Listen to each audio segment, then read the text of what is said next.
Good morning and welcome to another Ministry Minute with Pastor T. Look here, this morning I'm talking about when Christians disagree. I am in the New Living Translation Bible. I am in the book of Acts. I am in chapter 15, starting at verse 36, and it reads, After some time, Paul said to Barnabas, let's go back and visit each city where we previously preached the word of the Lord to see how the new believers are doing. Barnabas agreed and wanted to take along John Mark, but Paul disagreed strongly since John Mark had deserted them in Pamphylia and had not continued with them in their work. Their disagreement with him and sailed for Cyprus. Paul chose Silas, and as he left, the believers entrusted him to the Lord's gracious care. Then he traveled throughout Syria and Cilicia, strengthening the churches there. Amen. Look here, conflict is inevitable. And on this Christian journey, you will disagree with another Christian.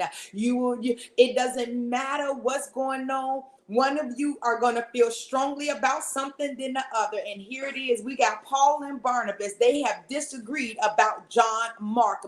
Barnabas wanted to bring John Mark. Paul was like, we're not bringing him. He left us while we was doing the work, and he hasn't helped continue. But this is the deal.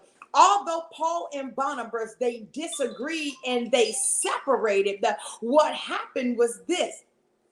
They did not talk about one another. They did not cause each other any strife. They did not get other believers to take their sides and say, you see what Paul is doing? You see what Barnabas is doing? No, they separated harmoniously. And guess what? The devil meant it for bad, but God turned it around for the good. That means because they separated, the gospel reached more places. And so while Barnabas and John Mark was over there in Cyprus, they were spreading the gospel. And then Paul and Silas went to Syria and Cilicia, and they were spreading the gospel. And so they teach us when we disagree with one another, we don't have to split the church in half. We don't have to get people to be on our side and take our side. All we have to do is agree to disagree and go our separate ways, because what they understood is that the work of the Lord is too important for us to make God's name a reproach among men. The Lord's work is too important for us to divide the church and for us to have people at odds and wanting to pick sides. And we have to understand God's mission is too important for us to want to divide the church and have people take sides because they like Pastor T or they like somebody else. And so I'm going to agree with her or I'm going to agree with him. No, separate amicably. Go ahead and do the work of the Lord, because when you read in Corinthians, you'll find out that they reconcile them. You'll find out that Paul sent for Barnabas and said, bring him with you, Timothy. And so here it is.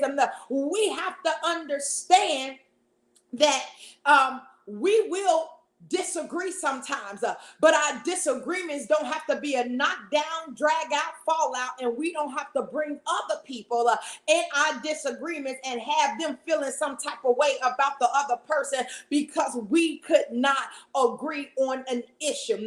And as children of God, we can disagree in love because they did it. All they did was like, okay, cool, we don't agree right now, let's separate, let's go our separate ways. And no words were said that made them have to come back and apologize. No words were said that made them have to go back and ask for forgiveness. They understood the mission, and that's to win souls for Christ. And we can't win souls together, but we can win souls apart, and that's what we're going to do, because this Christian journey, souls are too important for our disagreements to get in the way. Amen.